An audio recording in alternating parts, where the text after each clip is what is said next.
What up, guys? The Bench Boys are back with our week two preview and picks of the college football season. As always, I have Ty joining me here to break down this week's games.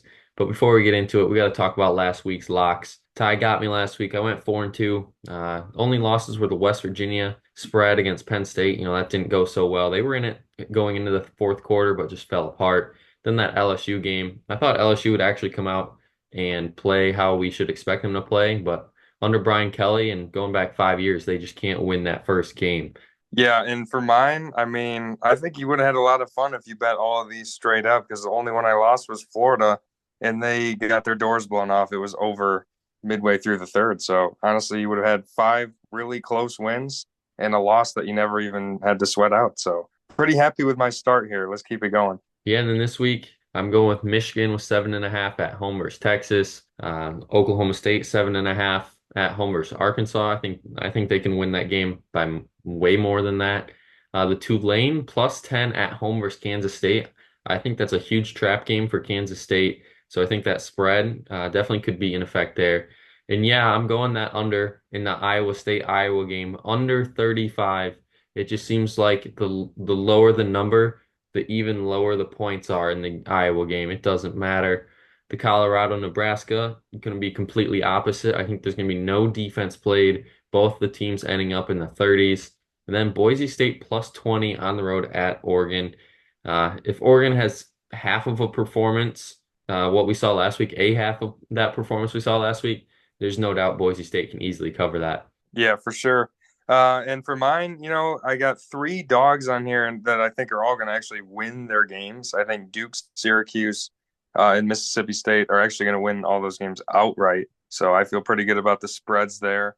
I think Georgia Tech getting or giving points is surprising to me.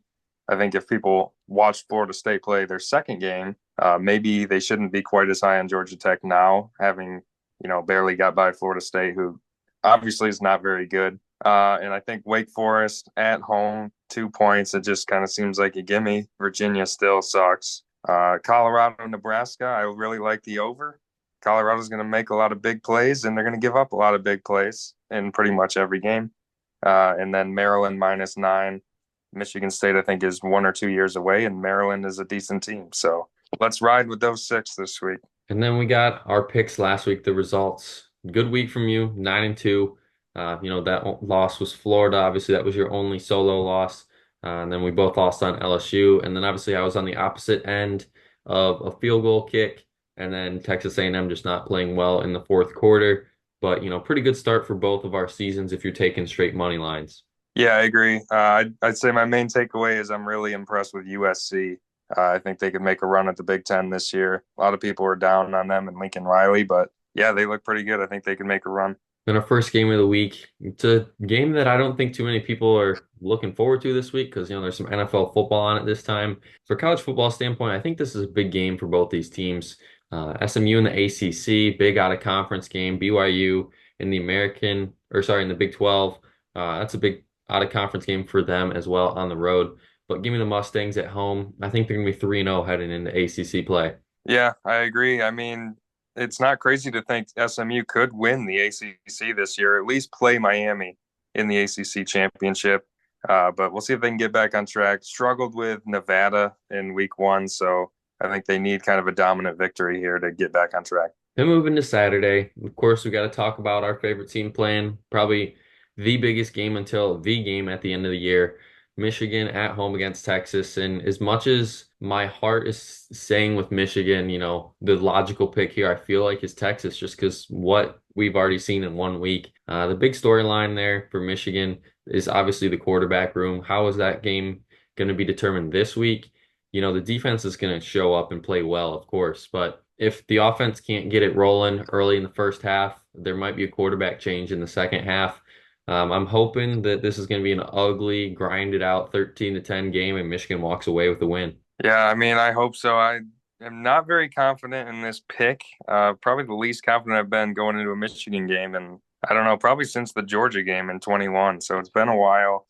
There's a path. We're at home, crowd energy, huge game at the big house. Defense, if they play like the best defense in the country, which they might be, and the offense can run the ball well, the offensive line holds up, there's a chance here. I know everyone's already writing them off. There is a chance. But like you said, it's going to have to be 17-14, 13-10, a typical Michigan game of the last few years. Maybe it'll pour. That would also help. Mhm. But yeah, there's a path. But And then if you're not into really good football games, well, here's an okay football game. Pittsburgh, Cincinnati. Now, I think this game could really dictate both of these teams' seasons. I know it's a little early to say something like that, but for Cincinnati, joining the Big 12 this year in the first year, and going against an ACC opponent, I think that is a big game for Cincinnati at home. I think they're going to win that game as well, get to 2-0, and really get some confidence going into the Big 12 play.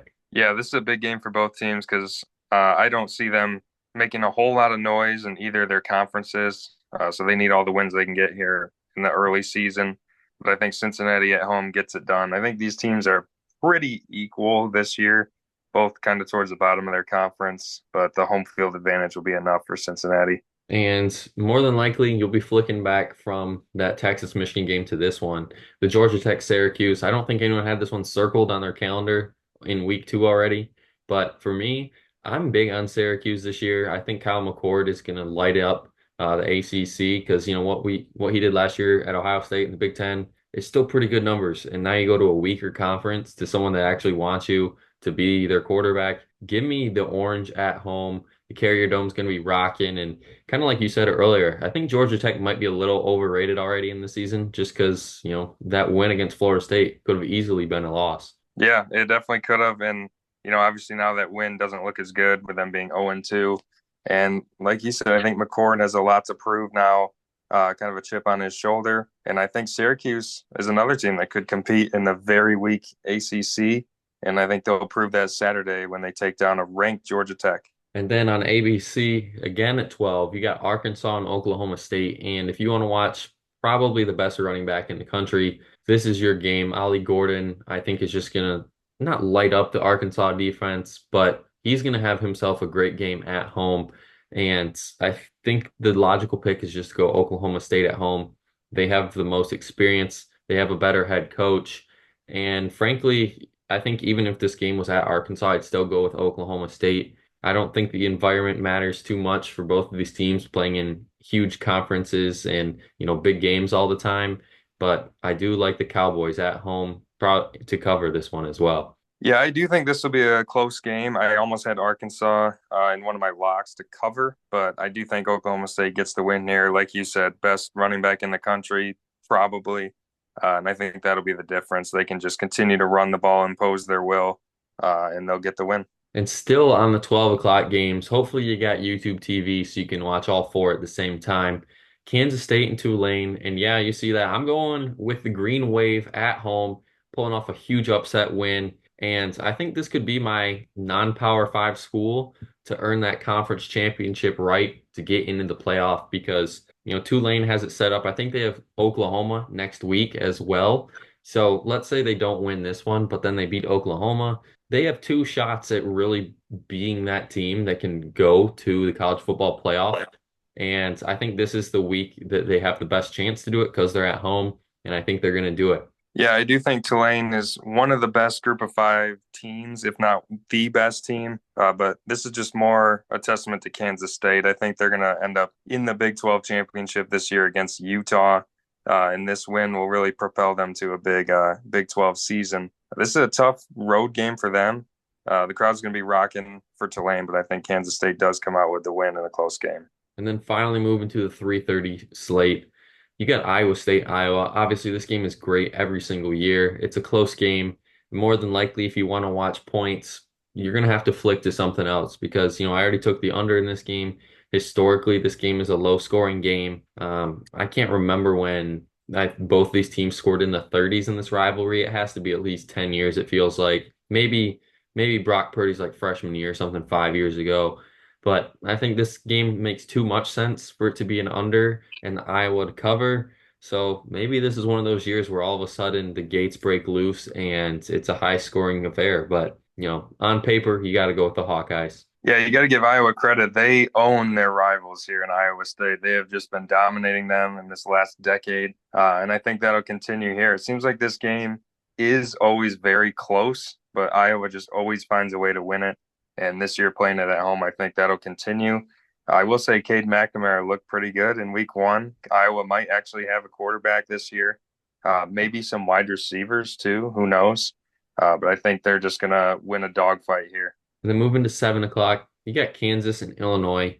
And Kansas being 5.5 favorites on the road at Illinois really speaks to how this Illinois program has started to turn it around here in these last few years. Illinois could be a very solid 8-4 team in the Big Ten this year, but I think they're going to suffer their first loss to Kansas on the road. I just think Jalen Daniels is too much talent for that Illinois team to stop. Yeah, I agree. Jalen Daniels coming back is huge for Kansas. And it's crazy to say they're too good to lose this game on the road. I mean, a couple of years ago, they won 2 games in Lance Leipold's first year. Now they could be Big 12 contenders. And I think this week will show that with a big road win. And at 7:30, I'm sure this is the game everyone's going to be watching at night. You got Tennessee, NC State playing at a neutral site in Carolina.